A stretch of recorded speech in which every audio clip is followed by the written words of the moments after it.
대부분 아시겠지만 모르는 한 사람이라도 있을까봐 여러분들과 오늘 이렇게 처음 뵙게 돼서 제 마음이 많이 설레고 기분이 좋았습니다. 여러분도 좀 설레셨나요? 예.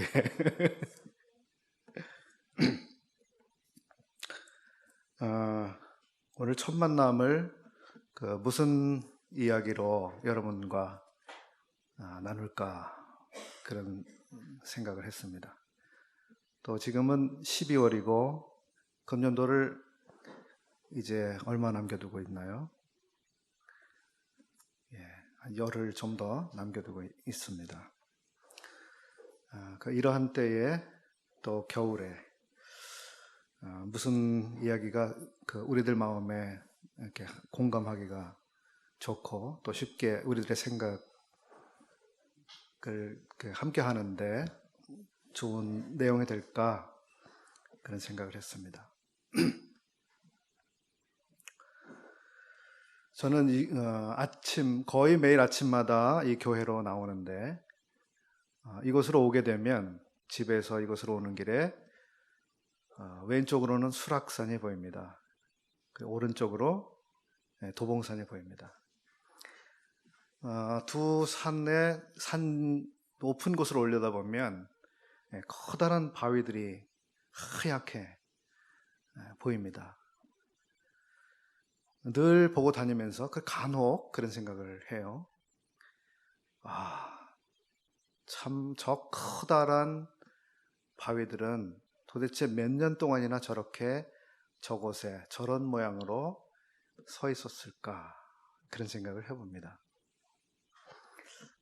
여러분도 그쪽에 다니시면서 혹시 그런 생각 해보신 경험이 있습니까?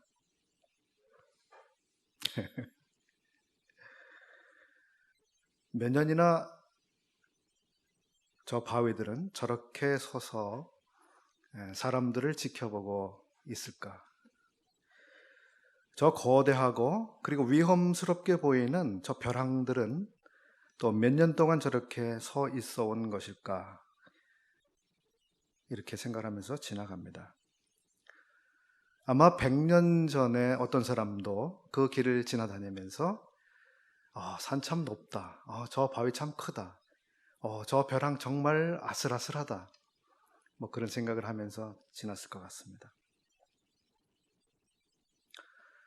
100년 전에 어떤 사람은 상투를 틀고 그 다음에 마고자를 걸치고 또 치마 저고리를 입고 아마 그 산을 올려다보면서 지나갔으리라 생각합니다.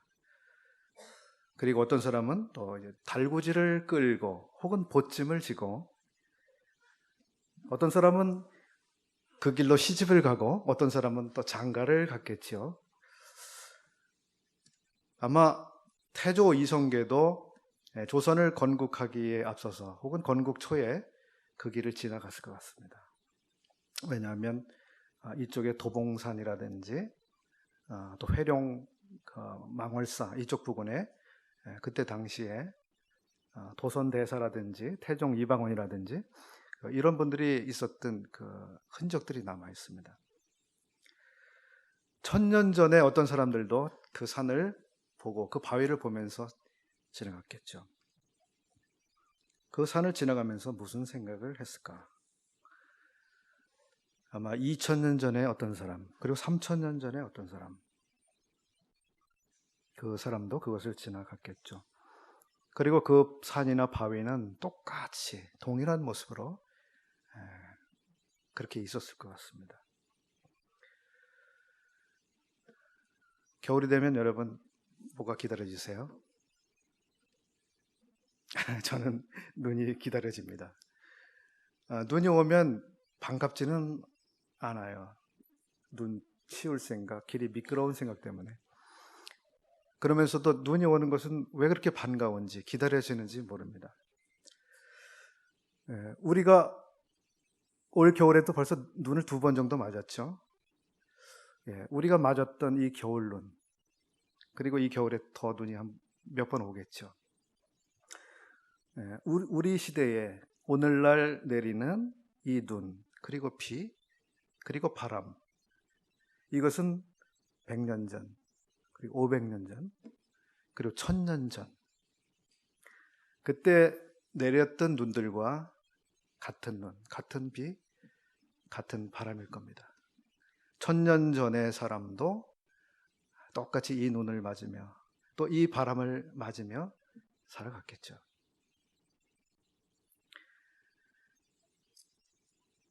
고구려 시대에 살던, 여기는 고구려 땅이었습니다.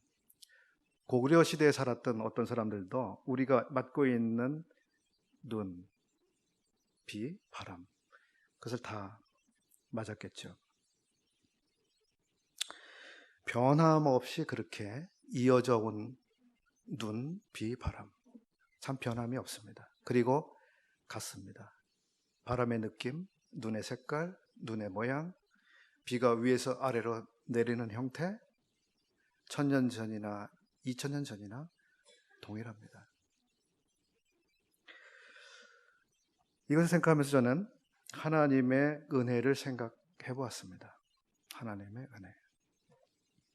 5000년 전에 하나님이 내려주셨던 눈, 비, 바람, 그것이 동일하게 우리도 맞고 있습니다. 때로는 우리도 설렙니다.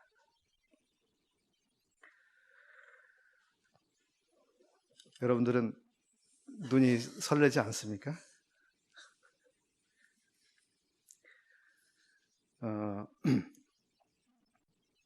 윤택한 토지가 있습니다.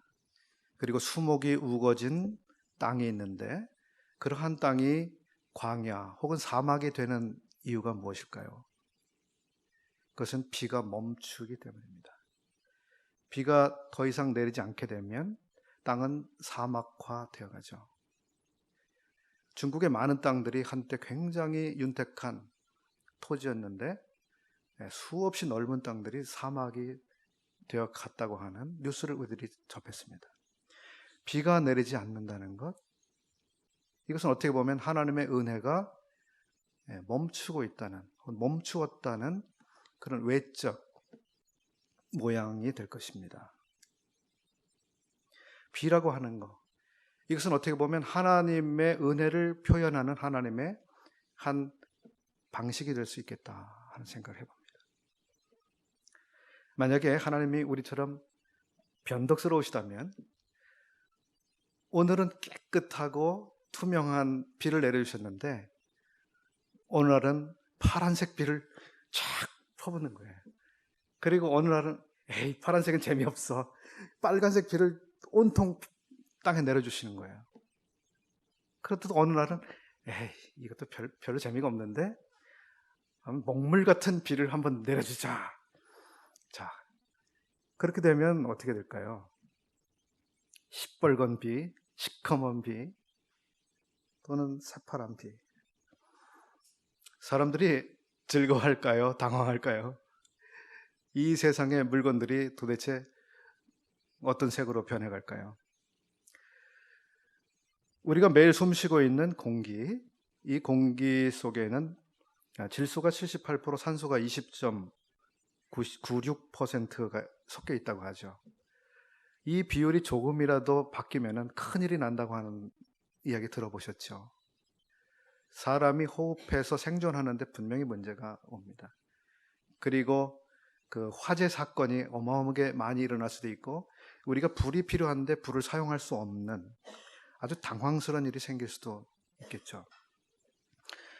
하나님은 100년 전, 500년 전, 1000년 전에 그 공기 속에 이러한 산소와 질소, 기타 기체들의 비율을 계속해서 동일하게 유지해 오셨습니다. 이것이 하나님의 은혜라고 하는 것을 생각해 보신 일이 있나요? 이것이 조금이라도 틀어지면 우리는 생존할 수 없게 됩니다. 자, 콩을 심었는데 팥이 나왔습니다. 팥을 심었는데 콩이 나왔습니다. 그러면 어떻게 될까요? 자, 봄이 왔는데 봄이 오면 어떻게 돼야 할까요? 이 자연이 깨어나야죠. 꽃이 피어야 됩니다. 새도 울어야 되고 향기도 아주 매혹적으로 우리를 즐겁게 해줘야 되고 그렇지 않겠습니까? 근데 계절적으로 분명히 봄이 왔습니다. 날이 따뜻해지고 5월이 됐습니다. 낮에는 후끈후끈해요. 그리고 6월, 7월이 가가지고 막 날이 뜨거운데 나무들은 여전히 나뭇잎이 하나도 나지 않고 있습니다. 꽃이 한 송이도 피지 않고 있습니다. 자, 어느 해에 그런 계절을 우리가 만난다면 우리가 얼마나 당황할까요? 그리고 그 해의 여름, 그 해의 가을은 어떻게 될까요? 우리는 먹을 것이 없는 한 해를 맞이하게 되겠죠. 우리가 차를 운전하고 다닙니다. 차를 운전하다 있는데 핸들을 오른쪽으로 틀면은 차가 어쪽으로 가죠? 오른쪽으로 가죠. 핸들을 왼쪽으로 돌리면 왼쪽으로 가야 됩니다. 그죠?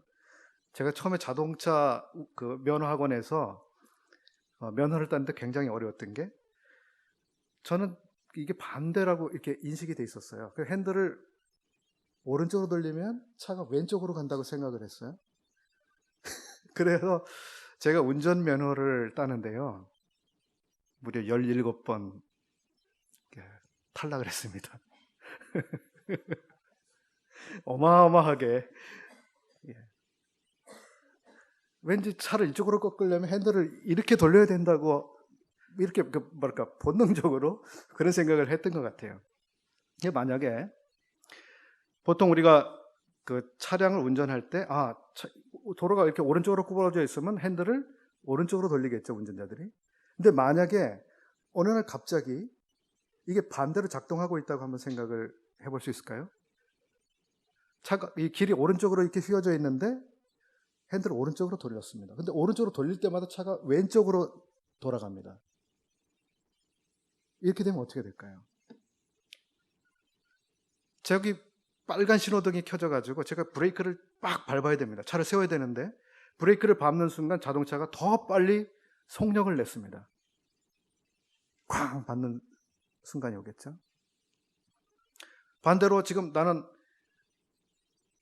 속도를 높여서 빨리 지나가야 되는데 엑셀레이터를 밟으니까 차가 오히려 점점 서는 거예요. 꽉 엑셀레이터를 최대한 밟으니까 급 정차를 했습니다. 자, 이렇게 우리가 기대하고 있는 그리고 질서라고 하는 혹은 자연스럽다고 하는 그런 게 있죠. 근데 이게 만약에 반대로 돌아가는 상황이 우리에게 전개된다면 어떻게 될까요? 말할 수 없는 사고가 여기저기서 터지고 도대체 이 세상이 지금 어떻게 변해가고 있나 사람들이 경악을 하게 될 것입니다. 만약에 강물이 높은 곳에서 낮은 곳으로 흐르지 않는다면 어떻게 될까요? 또 여러분 라이터불을 켜시면 불이 어디를 향합니까? 불꽃이 위로 올라가죠. 불을 켰는데 불꽃이 아래를 향하면 어떻게 될까요? 오늘 갑자기 그런 상황이 우리 앞에 생긴다면 어떻게 될까요? 이 세상에 만들어진 모든 구조물이라든지 기계라든지 모든 장치라든지 이게 다 망가지거나 오손하게 되겠죠. 그리고 조금 더 형이상학적으로 만약에 부모님의 사랑이 위로부터 아래로 자녀에게로 흐르지 않는다면 무슨 일이 생길까요? 만약에 하나님께서 위로부터 아래로 내려오시는 그러한 하강이 없었다면 무슨 일이 일어날까요? 내가 너희에게 내려가는 대신 너희가 나에게로 올라와라. 이렇게 되면 무슨 일이 일어나는 걸까요? 어떤 사람은 이것을 극단적으로 이것이 바로 종교라고 이야기한 일이 있습니다. 모든 종교들의 특징은 바로 낮은 곳으로부터 하나님이 계신 높은 곳까지 신에게까지 도달해 올라오라고 하는 것이 모든 종교의 방향이라고 하는 거죠. 우리가 믿는 복음은 그와는 반대라고 하는 것을 우리들이 이해하고 있을 것입니다. 지금까지 장황하게 많은 말씀을 드린 이유는 하나님께서 우리가 자연스럽다고 생각하고 있는 그 모든 질서들이 유지되도록 지켜오고 계시다고 하는 것을 생각해 보고자 한 것입니다. 아까 콩 심은데 콩이 나지 않고 팥이 나는 상황을 말씀드렸죠. 갈라디아서 6장 7절에 그런 말씀이 있습니다. 사람이 무엇으로 심든지 그대로 거두리라, 이런 말씀이 있습니다. 예, 심은 대로 거둔다라고 하는 우리 속담도 있습니다. 우리 한국 사람들이 경험적으로 경험해 온 그 경험 법칙에 의해서 심은 대로 거두게 되는구나 라고 하는 이 삶의 지혜가 이어져 온 것이죠. 그리고 성경에서도 마찬가지로 사람이 무엇으로 심든지 그대로 거두게 된다. 만약에 근데 하나님께서 이러한 질서를 교란시킨다든지 역행하시게 된다면 어떤 일이 생기겠습니까? 그리고 이 갈라디아서의 이 말씀은 이 종류에 대한 것도 물론 해당이 되고 또 하나는 양에 대해서도 해당이 되겠죠. 많이 심은 사람은 많이 거두게 될 것이라고 하는 일반적 기대라고 할까요? 그런 것이 있습니다. 이런 것은 하나님이 만물을 질서 있게 다스려 가시는 아주 자연적인 이런 원리라고 말씀드릴 수 있겠죠. 근데 우리가 보통 그러니까 일반적으로 습관화되어 온, 당연히 해온 그 많은 것들이 사실은 하나님의 은혜였다고 하는 것을 생각하지 못한 이런 게 참 많이 있다고 하는 겁니다. 히브리서 1장 3절 말씀에 이런 말씀이 있습니다. 그의 능력으로 만물을 붙드시며, 이런 말씀이 있습니다. 그의 능력의 말씀으로 만물을 붙드시며, 이 만물 속에는 무엇이 포함될까요? 수없이 많은 그 모든 물질계가 다 해당되겠죠. 수많은 별들이 자기의 위치에서 자기의 속도로 자전과 공전을 하면서 일정한 거리를 계속해 유지하고 적당한 힘의 인력으로 서로를 당기거나 밀치거나 하면서 균형 있게 유지하고 있죠. 이것이 그냥 자연적 질서일 수도 있지만 이것이 하나님께서 그의 능력으로 만물을 붙드시는 그 붙드시는 것이라고 하는 것입니다. 만물이 유지되고 그리고 기능하고 일정한 원리를 따라서 활동하는 이 모든 무대 뒤에 하나님이 계시다. 이런 일에 대해서 우리는 하나님께 감사해 본 일이 있는가?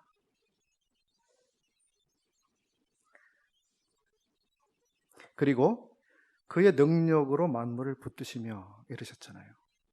하나님께서 하나님 전능하시다고 우리가 믿지 않습니까?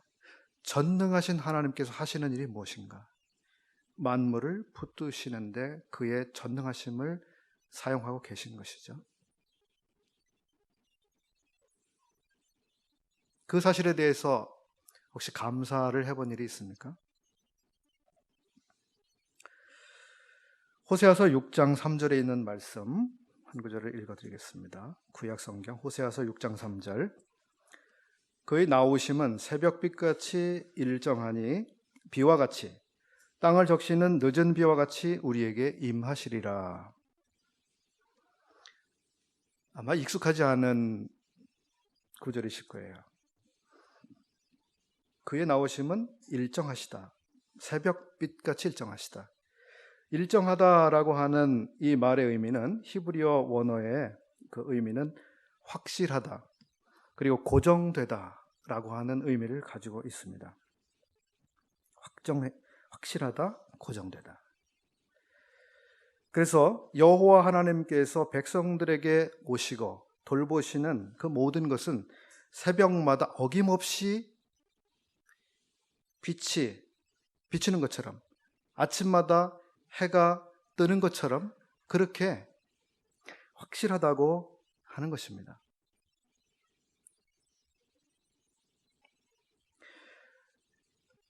그는 비와 같이, 늦은 비와 같이 우리에게 오시는 분입니다. 자, 봄에 꽃이 피고 그리고 싹이 나야 합니다. 그렇죠? 그 봄에 어김없이 비를 주시는 그 하나님, 그리고 이제 곡식이 자라야 되고 그 다음에 과일이 점점 커져야 되는데 비가 필요합니다. 그 때를 맞춰서 하나님께서 비를 주시죠. 호세아서 그 본문 안에는 그래서 이른 비를 주시고 그 다음에 또 늦은 비를 주시는 것입니다. 어느 때에 무엇이 필요한지를 하나님께서 아시고 그 때에 맞춰서 하나님이 필요한 은혜를 내려주시는 아주 아름다운 그림이죠. 하나님께서 어느 때 우리에게 어떠한 은혜가 필요한지 하나님은 알고 계신 것입니다. 어김없이 철에 맞게 필요한 은혜를 주시는 하나님. 그래서 저는 하나님이 기분파가 아니신 것에 대해서 감사합니다. 하나님은 변덕쟁이가 아닙니다. 변덕쟁이가 아닙니다. 오늘은 기분이 좀 이러니까. 오늘은 기분이 좀 나쁘니까. 오늘은 좀 기분이 더 좋으니까 좋아, 그래. 절대 그렇게 하시는 하나님이 아니시다. 아침마다 해가 뜨고 아침마다 빛이 비치는 것처럼 밤마다 우리가 쉴 수 있는 그런 환경을 주시는 것처럼 봄마다 꽃이 피게 하시는 것처럼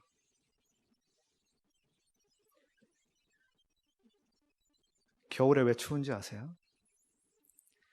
겨울에 추워야 된다고 하는 거 아시는 분들 많으시죠?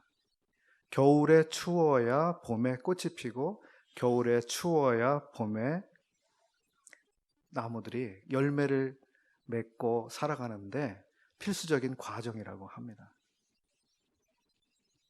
겨울이 그냥 따뜻하게만 해서는 그 다음 해에 문제가 생기는 거죠.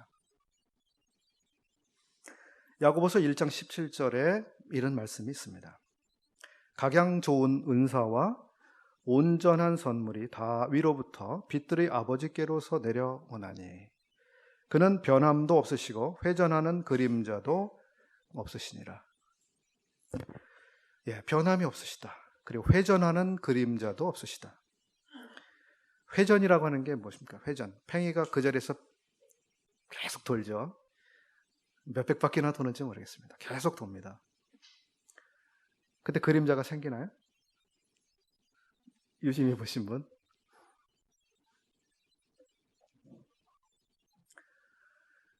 회전이란 말은 사물의 움직임 그리고 궤도를 따라서 돌아가는 별들의 선회를 말한다고 이 본문을 추석한 성경학자들은 설명하고 있습니다.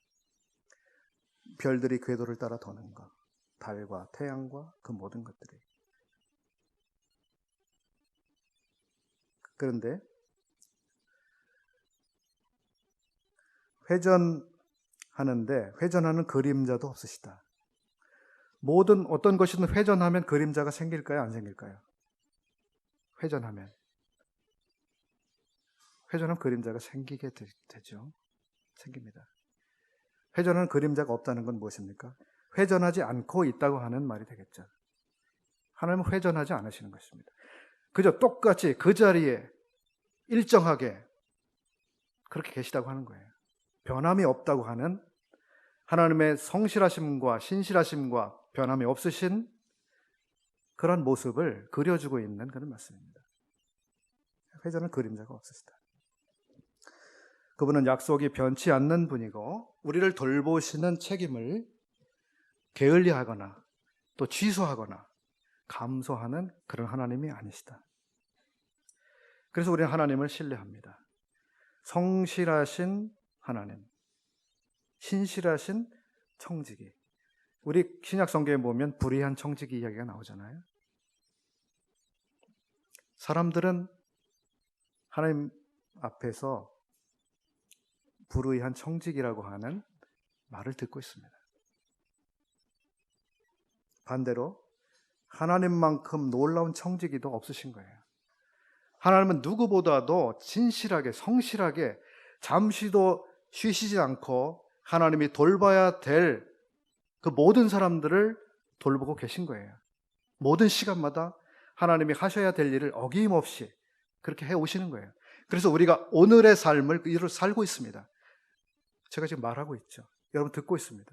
제 말이 들리시죠? 어떻게 해서 듣고 있습니까? 소리, 파동이 여러분에게 도착하죠?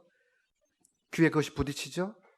귀 안에서 세포인가요? 그리고 신경을 자극해서 뇌에 전달되고 그것이 각성되고 인식되죠?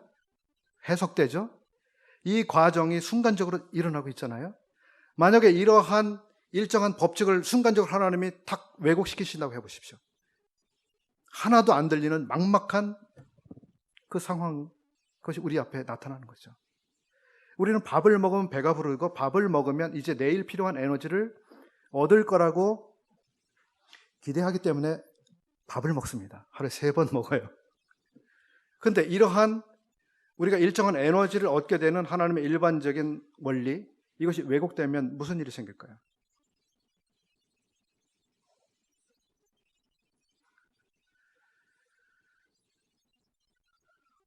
저는 신실하신 청지기이신 하나님을 생각해보고 감사하는 그런 마음을 가지게 됩니다. 우리가 하나님의 청지기로 우리는 어떻게 살고 있는지를 대비해 볼 때 이건 참 놀라운 일입니다. 에덴 동산에서 하나님께서 아담에게 청지기직을 주셨습니다. 아담아, 네가 이 에덴 동산을 잘 돌보고 있거라 그러셨죠. 청지기직을 처음으로 주신 사례가 되죠. 그 청지기직이 어떻게 됐습니까?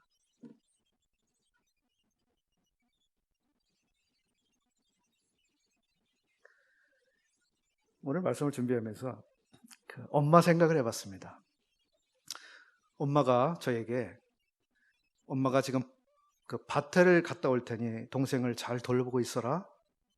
자, 이렇게 하고 엄마가 나가셨습니다. 여러분도 그런 엄마의 이야기를 들어보신 분 많으시죠? 엄마가 잠깐 어디 갔다 올 테니까 얌전히 있어. 동생이랑 사이좋게 놀고 있어. 자, 그 다음에 무슨 일이 일어날까요? 대부분의 경우는 엉망이 되는 일이 생깁니다. 그죠? 자기는 TV를 보고 있거나 게임을 하고 있거나 동생은 모든 걸 어지르고 엎어뜨리고 물을 쏟아버리고 때로는 똥을 싸고 엉망이 되는 일이 생기죠. 예. 엄마가 그것을 기대했을까요? 엄마가 아이에게 네 동생을 잘 돌보고 있어. 엄마 금방 갔다 올게. 하나님께서 에덴에서 아담에게 너 에덴 동산을 잘 돌보고 있어라.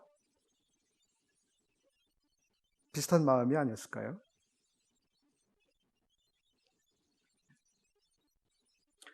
저는 우리 하나님께서 우리와 같은 청지기가 아니신 그 놀라운 청지기이시라는 것 때문에 감사를 드리게 됩니다. 호세아서 8장 7절에 이런 말씀이 있습니다. 빨리 찾으실 수 있는 분들은 찾아보시고요. 저희가 바람을 심고 광풍을 거둘 것이라, 이런 말씀이 있습니다. 아주 재미있는 표현이죠. 이스라엘 사람들이 심기는 심었어요. 무엇을 심었습니까? 바람을 심었습니다.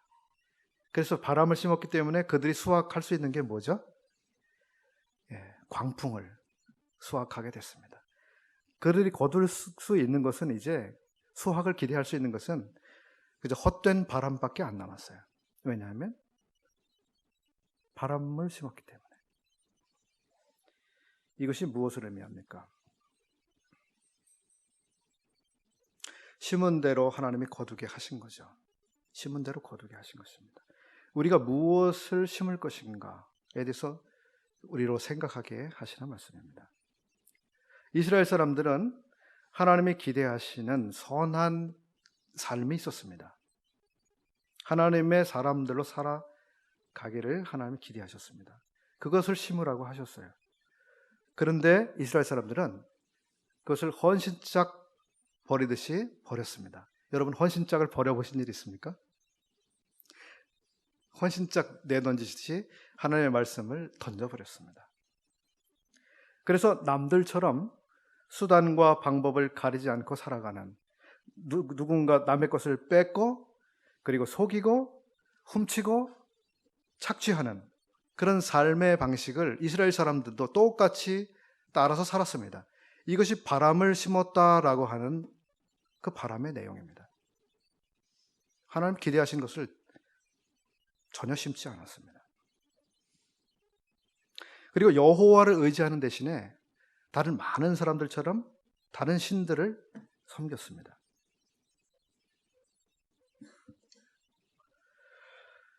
하나님이 무슨 말씀을 하셔도 그들은 이제 들은 척도 하지 않았어요. 들은 척도. 귀를 막아버렸습니다.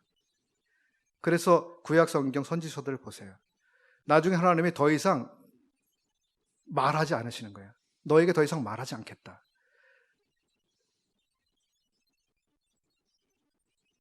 처음엔 하나님이 백성들이 진지하게 한 번쯤 생각해 주라고 참 간절한 마음으로 선지자를 통해서 말씀하시는, 나중에는 그렇게 하지 않으시는 거죠. 무슨 말씀을 하셔도 이제는 상관하지 않습니다. 이것이 하나님의 마음을 얼마나 슬프게 만들었을까? 하나님을 얼마나 실망시킨 것일까?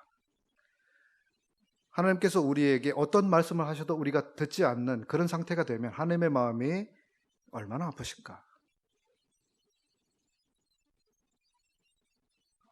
하나님께서는 구약시대에 이 세상의 수많은 민족들 가운데 이스라엘이라고 하는 한 민족을 선택하셨습니다. 잘 아시죠?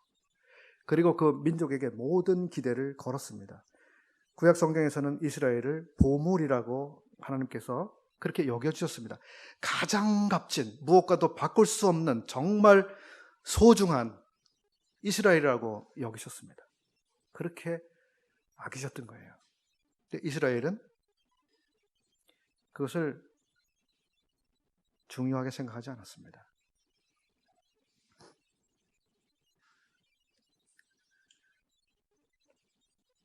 하나님께 관심을 가지고 살아주기를 하나님 기대하셨는데 그들은 그런데 관심이 없었습니다. 구약 성경에 이런 표현이 많이 나옵니다. 나는 너희 하나님이 되고 너희는 내 백성이 되리라. 정말 놀라운 이야기입니다. 수많은 사람들 가운데 나는 너희들에게만, 너희에게 너희 하나님이 되길 나는 원하고 있다. 근데 이스라엘 사람들은 전혀 다른 생각을 하고 살았습니다.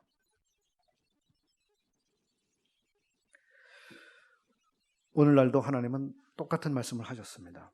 고린도후서 6장 16절에 내가 너희 가운데 거하며 두루 행하여 나는 저희 하나님이 되고 저희는 나의 백성이 되리라. 이런 말씀하셨습니다. 구약시대의 이스라엘 향해서 하나님께서 그렇게 모든 관심과 애정을 가지고 쏟아부으셨던 그 열정을 오늘날 이 교회를 향해서 그리고 성도들을 향해서 주님이 가지고 계신 것입니다. 나는 네 하나님이 되기를 원하고 있어. 너희 가운데 거하기를 나는 원하고 있어. 그리고 너희들 가운데 나는 그렇게 살기를 원하고 있어. 히브리서 8장 10절에는 이렇게 말씀하고 있습니다. 내 법을 저희 생각에 두고 저희 마음에 이것을 기록하리라. 예, 하나님의 마음, 하나님의 생각, 하나님의 말씀이 하나님의 자녀들의 심중에, 마음에 깊숙한 곳에 그렇게 남아있는 것, 그렇게 존재하는 것, 이것을 하나님이 여전히 기대하고 계신 겁니다. 이러한 일에 우리가 전혀 관심이 없다고 하는 것은 얼마나 슬픈 일이 될까요? 하나님의 짝사랑, 여러분 짝사랑 혹시 해보셨습니까? 가장 비참한 사람이라고 사람들이 이야기하죠. 반응이 없는 사람, 상대로부터 도무지 반응이 없는 그런 사람. 여러분도 많이 좋아하시겠지만 우리나라에 아주 유명한 시인 중에 꽃이라고 하는 시를 쓰신 분의 시 한 구절이 있습니다. 내가 그의 이름을 불러준 것처럼 나의 이 빛깔과 향기에 알맞은 누가 나의 이름을 불러다오. 그에게로 가서 나도 그의 꽃이 되고 싶다. 많이 들어보셨죠? 예. 나도 누군가에게 꽃이 되고 싶은 거예요. 나도 그에게로 가서 정말 그의 꽃이 되고 싶다. 우리는 이것을 그 사람과 사람 사이에 혹은 남녀 간의 애정, 관계 뭐 이렇게 생각해 볼 수 있겠죠. 우리는 의미 없는 존재가 되는 것을 견디지 못합니다. 그렇죠? 모든 사람의 마음속에는 누군가에게는 정말 의미 있는 존재가 되고 싶은 그 본능이 있습니다. 정말 누군가에게는 소중한 사람이 되고 싶은 거, 누군가에게는 정말 중요한 의미를 지닌 그런 사람이 되고 싶은 그 본능이 모든 사람의 마음속에 있습니다. 그래서 누군가 나를 알아주었을 때 우리는 얼마나 나의 존재의 의미를 정말 기쁘게 받아들이게 됩니까? 하나님께서 나의 이름을 불러주었을 때 나는 그에게로 가서 그의 꽃이 됩니다. 정말 의미 있는 한 사람의 삶이 비로소 시작됩니다. 내 이름을 불러주신 그게 얼마나 놀라운 일입니까? 반대로 생각해 봅시다. 우리가 하나님의 이름을 불러주었을 때 그분이 나에게로 와서 꽃이 되실 수 있을까요? 하나님의 마음이 그렇다고 저는 생각을 합니다. 우리가 하나님의 이름을 불러드릴 때 그분은 우리의 마음에 깊숙한 곳에 오셔서 우리의 꽃이 되어 주시는 거죠. 정말 가치 있고 의미 있게 소중한 존재로 우리 그분을 여겨드릴 때 그분은 우리 속에서 정말 아름답게 피어나시는 겁니다. 하나님께서는 이스라엘과 하나님의 관계가 그렇게 되기를 열망하셨습니다. 이스라엘이 그러한 하나님의 마음을 알지 못했습니다. 오늘날 하나님께서 우리 각 사람에 대해서도 같은 마음을 가지고 계시리라고 저는 믿습니다. 나는 너에게 소중한 의미가 되고 싶다. 그렇지 않겠습니까? 하나님께서 여러분 각 사람에게 여러분 마음속에서 어떤 의미를 가지고 계십니까? 이스라엘은 하나님을 찾지 않았습니다. 하나님을 버렸습니다. 그래서 하나님도 나중에는 그 백성들을 버리시게 됐습니다. 고난받도록 내주셨습니다. 이스라엘은 자기들의 주소록에서 하나님의 이름을 삭제시켜버렸습니다. 더 이상 하나님에게 전화를 걸지도 않았고 하나님에게 무엇을 요구하지도 않았습니다. 무관하신 어떤 대상으로 밀쳐놓았습니다. 얼마나 이게 슬픈 일입니까? 하나님의 모든 관심, 모든 애정이 거기에 가 있었는데 그렇게 관계가 파괴됐습니다.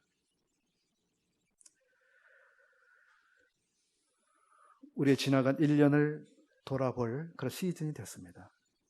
1년 동안 주님과 나와의 관계는 어떠했는가? 정말 그분은 나에게 소중한 분이었나? 그분 안에서 나는 정말 의미 있는 그런 1년을 보내왔는가? 호세아서 6장을 한번 열어서 1절부터 3절까지 한번 보겠습니다. 호세아서 6장 1절부터 3절. 여기는 함께 읽어보죠. 예, 함께 읽겠습니다. 시작. 우리가 여호와께로 돌아가자. 여호와께서 우리를 찢으셨으나 도로 낫게 하실 것이요 우리를 치셨으나 싸매어 주실 것임이라. 여호와께서 이틀 후에 우리를 살리시며 제3일에 우리를 일으키시리니 우리가 그 앞에 살리라. 그러므로 우리가 여호와를 알자. 힘써 여호와를 알자.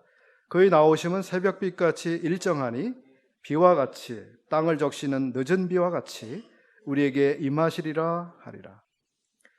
1절을 보시게 되면 호세아 선지자는 북왕국 이스라엘의 비참한 미래의 상태를 아주 생생한 현실로 기록해 놓고 있습니다. 이 이스라엘은 찢겨져 있습니다. 그리고 아주 매를 맞은 상태에 있습니다. 근데 사실 호세아가 이러한 예언의 말씀을 전할 당시에 그 당시는 사실 이스라엘이라고 하는 그 왕국의 최고 번성기에 있었습니다. 아주 윤택하고 부흥된 그런 시대였어요. 아쉬움이 없었습니다. 누구나 배를 떵떵거리면서 자랑하면서 그렇게 살고 있었습니다. 하나님 없이 그렇게 살고 있었습니다. 하나님이 없어도 그들은 잘 살고 있었어요. 그러나 호세아가 본 그들의 내일은 이렇게 그들은 찢겨지고 매맞고 누군가로부터 이런 말할 수 없는 고난 속에 들어가 있었습니다. 그 당시에 그 다음 세대의 그들은 이집트, 아람, 아수르 등등의 외국의 군대에 의해서 괴롭힘을 당하고 끝내는 아수르라고 하는 아시리아라고 하는 나라에 의해서 망하게 됐는데 얼마나 비참하게 망하게 됐는지 사람들이 무수하게 죽어갔습니다. 포로가 된 사람들은 끌려갔는데 아주 고통스럽게 끌려갔습니다. 낚싯바늘 같은 갈고리로 코를 탁 채가지고 끌고 갔습니다. 얼마나 아프겠어요? 낚싯바늘 보셨습니까 혹시? 그거 낚싯바늘이 한번 꼬이면은 아무도 못 빼줘요. 그걸 빼려면 살이 이만큼 다 뜯어져 나가야 돼요. 질질질질 끌려가는 거예요. 수십일 동안 이스라엘을 하나님이 찢으시고 치셨습니다. 그들은 약탈을 당했습니다. 뼈가 부서지고 관절이 탈골되는 그런 아픔을 겪었습니다. 하나님이 그것을 허용하셨습니다. 우리가 하나님의 말씀을 무시하고 내 마음대로 내 삶을 살아갈 때 그 결과가 무엇인지 우리는 볼 수 있습니다. 그렇지만 선지자는 여기서 예언의 말씀을 끝내지 않고 있는 거죠. 소망이 아직 남아있다라는 이야기를 전해주고 있습니다. 지금 부끄러운 경험을 하고 있지만 완전히 끝난 것은 아니라고 다시 한번 말해주고 있습니다. 우리는 한 해 동안 어떻게 살았는가? 실패했는가? 죄에게 졌는가? 유혹을 물리치지 못했는가? 세상과 타협했는가? 방종한 삶으로 시간을 낭비했는가? 부끄러운 일입니다. 그래요. 부끄럽습니다. 그렇지만 포기할 필요는 없는 것입니다. 호세아 선지자가 이야기해주는 그것처럼 그는 낫게 해주실 것이며 싸매어 주실 것이고 우리를 살리실 것이며 우리를 다시 일으켜 주실 것이라고 하는 것입니다. 이러한 회복의 기회 그리고 재기의 가능성이 어떻게 해서 오게 되는가? 그것은 하나님의 성실하심 때문입니다. 3절 말씀 아까 읽어드린 것처럼 그의 나오심은 새벽빛처럼 일정하시다. 예. 그는 백성들을 사랑하는 그 마음으로 백성들을 회복시키실 그 모든 준비를 다 해놓고 기다리고 계시는 하나님입니다. 빛을 비추어 주기 위해서 아침에 오면 빛을 백성들에게 부어주기 위해서 빛을 준비해 놓고 기다리시는 거예요. 백성들에게 비를 내려주시기 위해서 비를 준비해 놓고 기다리시는 그 하나님입니다. 문제가 어디에 있습니까? 여호와께로 돌아가자라고 하는 이 말씀대로 그 백성들이 돌아가기만 하면 하나님께서 그 예비하신 은혜를 주시기 위해서 모든 준비를 다 하고 계신 그 하나님입니다. 이것이 하나님의 성실하심입니다. 이것 때문에 우리가 회복을 기대할 수 있습니다. 우리가 잠깐 실패하고 잘못할 수 있지만 우리는 회복할 수 있는 겁니다. 얼마나 고맙고 감사합니까? 하나님의 준비는 완벽해요. 완벽한 준비를 갖추고 계신 것입니다. 돌아와라, 돌아와라, 돌아가자. 성경에 돌아온다, 돌아오라라고 하는 말씀이 얼마나 많은 곳에 있는지 여러분 아세요? 구약 성경에, 신약 성경에, 특별히 신약 성경에 여러분 돌아오는 것에 대해서 아주 아름다운 그림이 누가복음 15장에 있잖아요. 탕자가 아버지를 떠나서 멀리 멀리, 최대한 멀리 멀리 가버렸습니다. 그 탕자가 아버지께 돌아온 이야기. 아버지께로 돌아가기 전에는 이 탕자에게는 전혀 소망이 없어요. 돌아갔을 때, 그때 비로소 회복이 시작되는 거죠. 우리는 이 한 해를 보내면서 진실한 마음으로 우리의 잘못을 고백하는 그런 시간, 조용한 시간이 필요할지 모릅니다.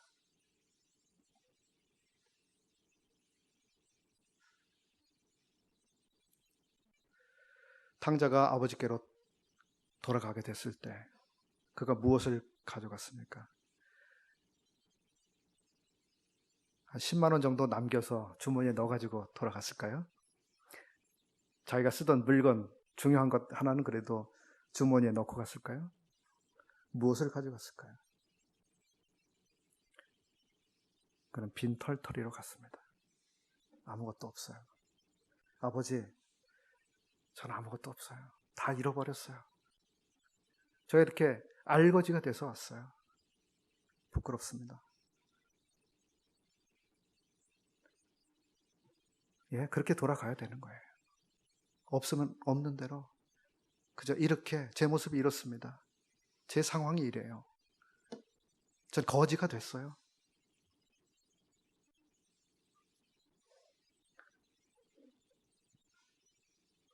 우리는 누가복음 15장의 탕자 이야기를 사람들이 예수님을 믿고 구원을 받아야 되는 그런 목적으로만 사용된다고 생각하기가 쉬워요.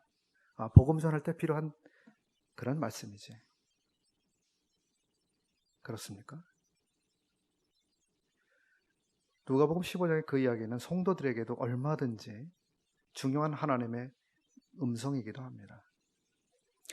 자, 이제 말씀 마쳐야 되겠습니다. 오늘도 해는 빛나고 있습니다. 어제처럼 100년 전처럼 500년 전처럼 여전히 해는 매일같이 떠오릅니다. 우리를 비춰줍니다. 오늘도 아침을 주셨습니다. 물은 여전히 높은 데서 낮은 곳으로 흘러내리고 있습니다. 오늘도 엄마들은 아기에게 젖을 먹이도록 하나님께서 그렇게 하고 계십니다. 하나님이 은혜를 베푸시는 수단이죠. 4,000년 전에 어떤 사람의 심장의 박동, 호흡을 지키신 그 하나님이 오늘 여기에 있는 나의 호흡을 하나님이 지키고 계시는 것입니다. 이것이 은혜라고 생각을 해보신 일이 없죠? 이게 얼마나 놀라운 돌보심이며 놀라운 은혜입니까? 만물을 붙드시는 하나님의 손이 오늘 나를 붙들고 계신다. 그리고 하나님께서 우리의 삶 속에서 꽃이 되기를 원하신다. 여러분, 하나님에게 아주 멋진 꽃이 되어주십시오. 그리고 여러분 안에 하나님을 멋지게 꽃피게 하시는 그런 사람들이 되기를 바랍니다. 고맙습니다.